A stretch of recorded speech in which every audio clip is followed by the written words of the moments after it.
All right, now we're at the returns tab. So here's kind of the returns tab is more for the back end side of the deal. So when you're selling the deal, kind of what your equity you created, the equity that you're receiving on the sale of the property and how that's being split up. This is going to break all that down. So we can see net operating income end of year 5, then we can see the exit price at end of year. This is also based off the cap rate that we put. We put that 5.5% on the exit. So it's showing of a value of 35 million, which we can also see up here at the top. Then we have our sales expense, and you can change the number. We kind of leave it at 5%, and then disposition fee at 1%. These numbers can be changed if needed. That's just showing what our expenses are when we are going to sell the property. So at 1.7, and before I get too far, the reason why I'm looking at year 5 is because we're holding for 5 years. I don't really need to look at years 2, 3, and 4 because I want to focus on the year I'm selling and the outcome. It's just showing you each scenario if you're to sell at those different years. But year 5, so we have our fees right there. We have to pay our loan back. The balance is about 16 million then. And then our loan prepayment percentage. This is going to change, and that's why they're yellow, based on your loan, your lender. So you can always change these in what that would be.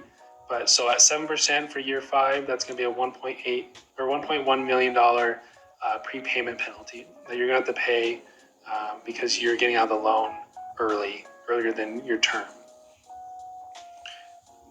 Then you have your owner equity. So this is all the equity that you created from the property, from buying it at 23 million, then selling it at 35. This is the equity you created. You got to pay 10 million back to your investors, so they receive their 10 million, their initial investment back. Then you make up your lack of cash flow for the managers, which is that almost $250,000 that you missed out on. And then you're left with $5 million as pure profit on the back end. So now you're going to have to split that up between you and your investors, which we have as a 30-70 split. That can also be changed if needed. We can alter that. But here we have 1.5 million to the managers and then 3.6 to the investors. So if we were to change that and say we give our investors a little bit more, that's going to actually help the return for investors a little bit. At 15%, that takes away from our profit as well. So we can alter that if needed. Then we have our investors' net equity return, 36%. The investors' net equity growth, how much it grew, 7.3% annualized. The cash flow, 7% each year. So 7.7, 7.5, 7. That's how their cash flow distributions were, which is a total 70% return on their investment, which is 14% annualized, and then 12.4% as an internal rate of return. So I look at this a lot just to check on the sale of the property and what the profit distribution would be, and also the internal rate of return. I like to look at that number. If we kind of scroll down to this extra information, it just shows your NOI and how it increased, the growth, and all that. It's just extra information if you want to look at your IRR values. And then down here is kind of helpful. It shows the cap rates. It kind of gives a range. So let's say you're not going to be able to sell it at 5.5, but you have to sell it at 5.8. Here's your exit value of 33 million.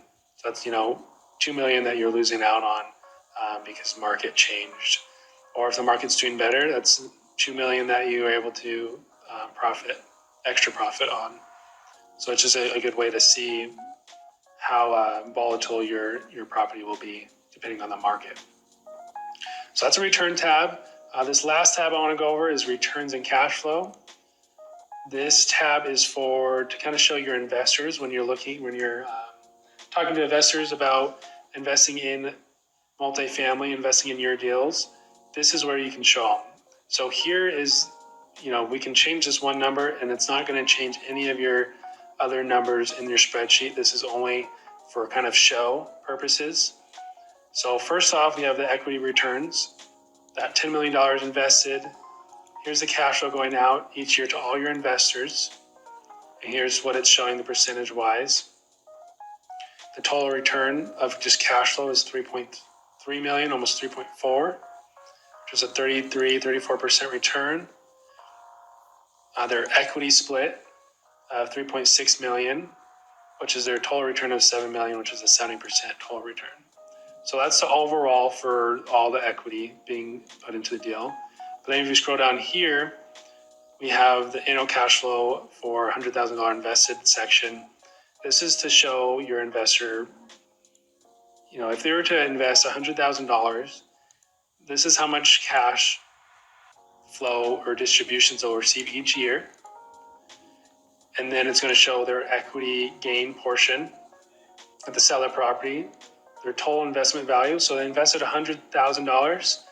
At the end, they're going to total, including cash flow, the equity piece of it, they get $170,000 back. So that's $70,000 extra in profit they receive, which is a 14% return.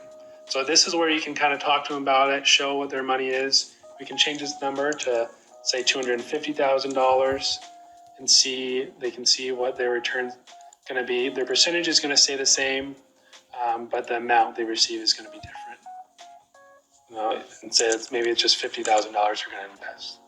So you can play around with this number, especially showing your investors. You can show what their kind of amount of money they'll receive based on how much they invest. So it's just kind of a fun tab to kind of see what those returns would be like investing in the deal. So those are all the tabs except for the rent unit mix. So we'll have a new video going through that. But that's essentially the underwriting template. I'm always updating this template. So pay attention when there are new versions. I will be doing new videos for those versions, but this is the underwriting template. If you have any questions, please reach out to me and I can help you through this.